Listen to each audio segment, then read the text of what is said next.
Hey, my friends. Okay, it's Elizabeth Cronin McLaughlin. It's November 21st, 2019. I know I'm going live while we still have ongoing testimony. I've had to time it this way today because of the day job. I'm really sorry, everybody. But at least we got through the first initial questioning and the cross-examination of Fiona Hill and Holmes while we were waiting. I wanted to hop on here and just give you guys a quick download, some opinions, some analysis before we kind of like get to the end of this. I'm going to watch as much of it as I can today, but I'm out of pocket for a couple hours this afternoon. All right. So while you're all logging on, let's just talk a little bit about what happened at the end of the day yesterday. We heard yesterday from Laura Cooper and David Hale. Just when we thought we were out of bombshells after what happened with Sondland yesterday, we learned from Laura Cooper last night. And literally, like, she shattered one of the last remaining Republican talking points, that the Ukrainians, in fact, knew that there was a connection between the withholding of the aid and the president's demands, at least by the day of the July 25th phone call.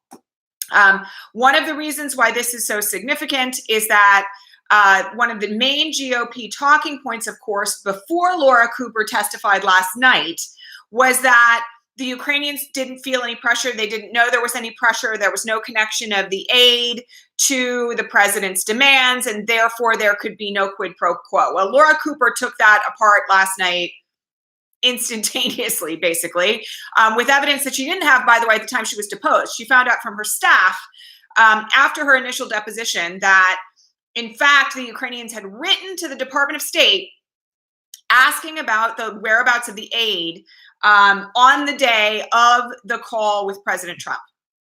So, I just want to remind you all, I said it yesterday, I'm going to say it again. The president and the GOP basically have no leg to stand on now. And that's all the more true after what has happened this morning. So I want to just do like a brief summary of where we are right now. So this morning we have Fiona Hill and David Holmes testifying.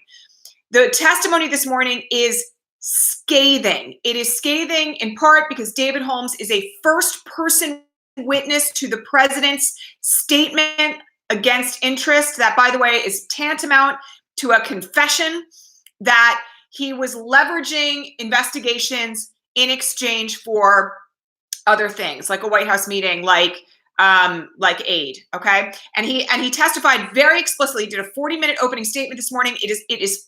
I mean, I listened and watched the whole thing basically with my mouth on the floor, in part because one of the things that's so disturbing about it is that not only was it all conducted out in the open, but the disarray and the dismantling of the incredibly important national security and diplomatic interests of the United States in Ukraine was really hard to watch. To hear about all the ways in which the legitimate interests, this was one of the most profound moments for me this morning in Holmes's testimony, where in his conversation with Sondland, after hearing the president say, are they going to do the investigations? Holmes says to Sondland, well, does the president give a shit about Ukraine? And Sondland says, the president only really cares about big things. And Holmes says, we have a war going on here. There's a war, like a hot war between Russia and Ukraine right now. That's a big thing. And Sondland says the president only cares about big things that concern his own interests. In and of itself, I think it's very hard to be a kind of like, at all patriotic American and listen to anything like that and not feel like profound sadness and grief for the impact of this scheme, let alone its criminality. So that was one of the things this morning that was really profoundly, disturbing and significant. Holmes ties the president directly, first person witness, ties the president directly to the extortion and bribery scheme. Fiona Hill is a badass. I mean, I just want to say this, like when the end of the world comes, I want to be on Fiona Hill's team. She's the person I would follow into battle. There's very few people I would say that about. I would follow Fiona Hill into battle no matter what comes to pass. Her testimony this morning, and I will just say this afternoon as well, because 15 minutes ago we had some really profound testimony from her about the fact that there were moments where she had gotten very angry at Gordon Sondland, and she had not realized at the time, as she put it, that the president had sent Sondland on a domestic political errand into Ukraine while everybody else was trying to deal with our national security and our foreign policy. A domestic political errand. That, by the way, goes to the crux of what was really going on here. And I'll just add that Fiona Hill's testimony with regard to the Russian conspiracy theories that are currently at play on the Republican side of the bench, the fact that Republican politicians are being used by the Russians to sow discord and to help dismantle our democracy was on full display. And her testimony as a fact witness, as a person of profound expertise on the dynamics between Ukraine and Russia, and fundamentally also, in some sense, her story is really compelling in terms of where we find ourselves right now. And she's not taking any BS from anybody. You know, she's laying it all out exactly as she saw it.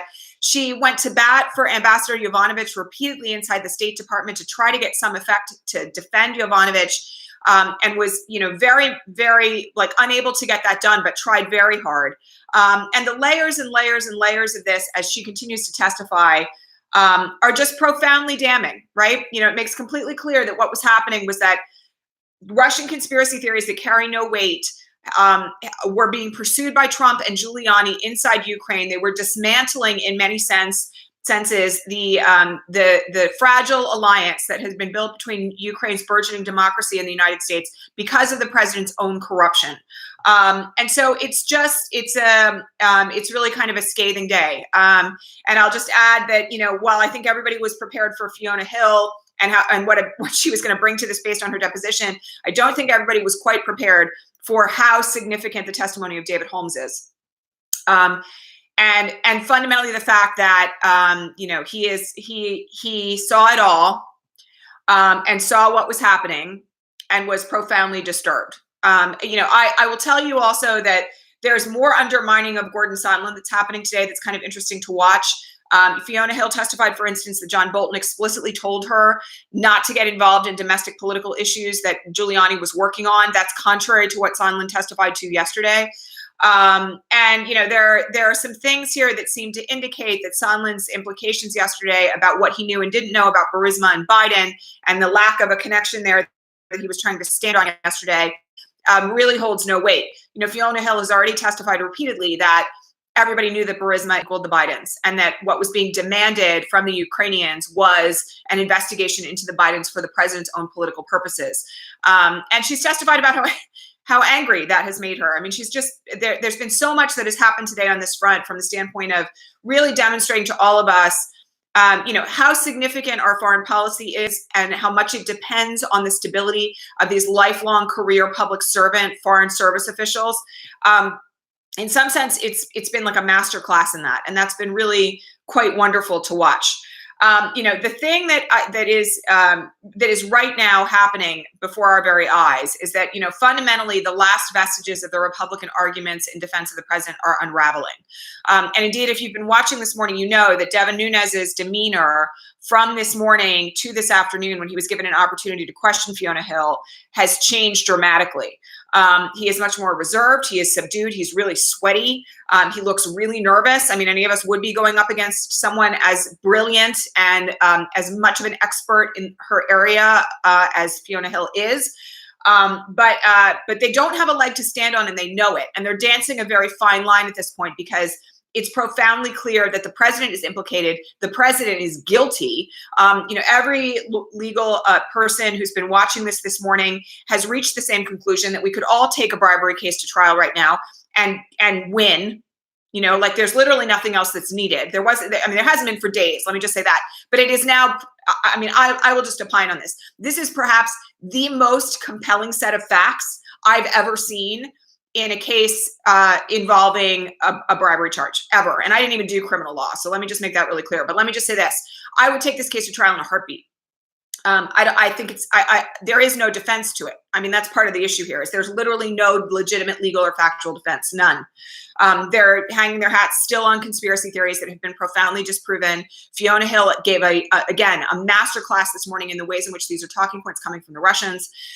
They are conspiracy theories. They are disproven. They are being used as propaganda to dismantle our democracy. I don't know.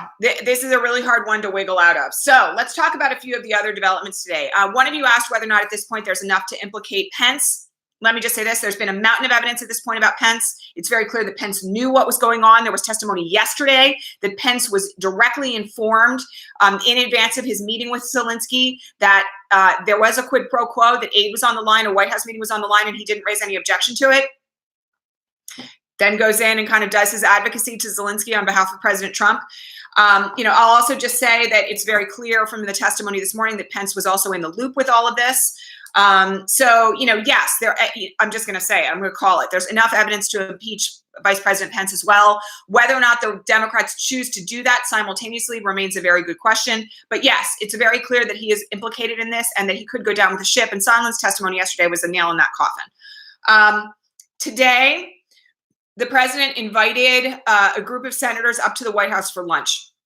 One of the things that was very curious about this morning was that we learned first that Romney was going to meet with him. I immediately was like, why is Romney going to meet with the president at lunchtime?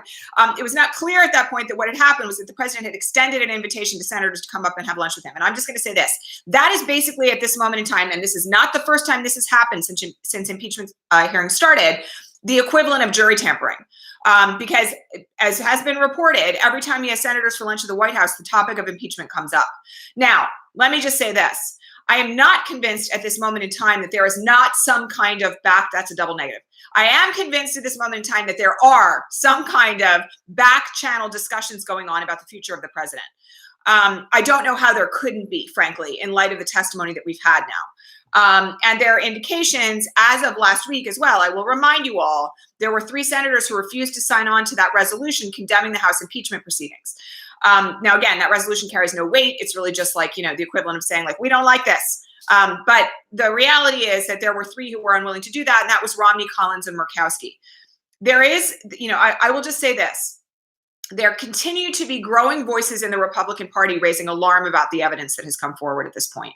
The question now, and I know there's a lot of cynicism and bitterness out there around that, this particular issue, whether or not the Republicans are actually going to crack. I will just tell you that there are ongoing polls being taken this morning on 538 and in other places that are showing now that there is just today, there have been multiple digit points in movement in polling as to the need to actually remove this president.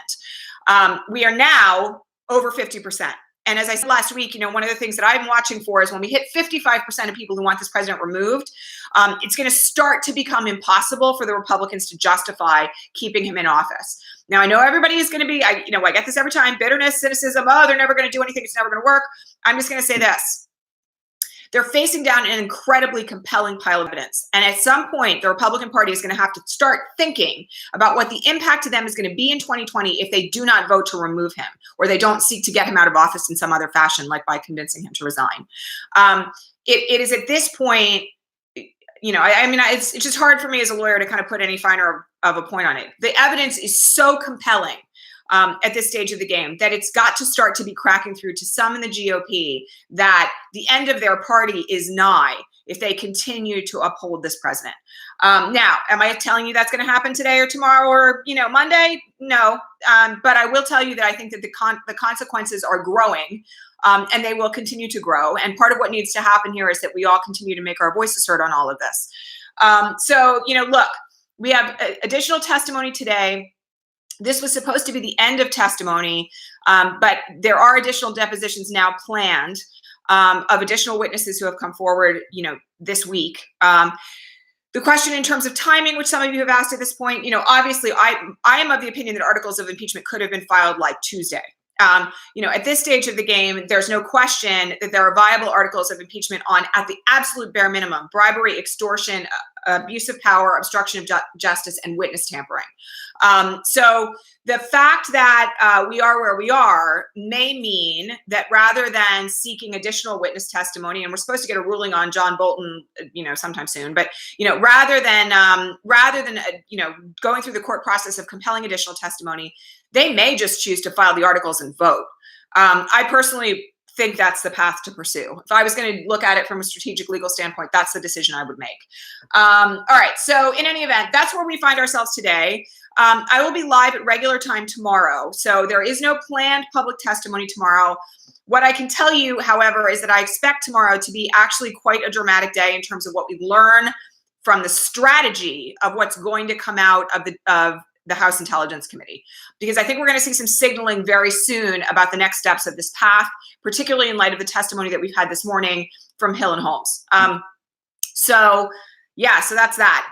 And I, of course, watched the debates last night. You know, I have my own opinions about that. I personally would much have preferred to see Julian Castro on the stage in the place of Tulsi Gabbard and Tom Steyer. But, you know, on the whole, I felt like it was a very fiery and effective debate last night. The one thing that I will say about that in comparison to where we find ourselves in our day-to-day right now with impeachment is that our bench is smart. The vast majority of the people who are running would be profoundly better presidents than the one we have right now. I think that's kind of like obvious. And, you know, I think last night's debate was very fruitful in a lot of ways. You know, it kind of showed us the character of a number of people. So, you know, that's really all I want to say about that. I'm exhausted. You know, I mean, like, I'm sure you all are too, if you were doing what I've been doing for the last 3 days, but in any event, so that's it for today. I'm going to try tomorrow to kind of like really sum up what this week has brought us.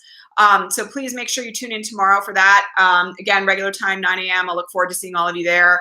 A new episode of the Women's Leadership Podcast is up right now. If you're interested in taking a little bit of a break from all of this after it's over, we're still trending as a top podcast on iTunes for the Women's Leadership Podcast.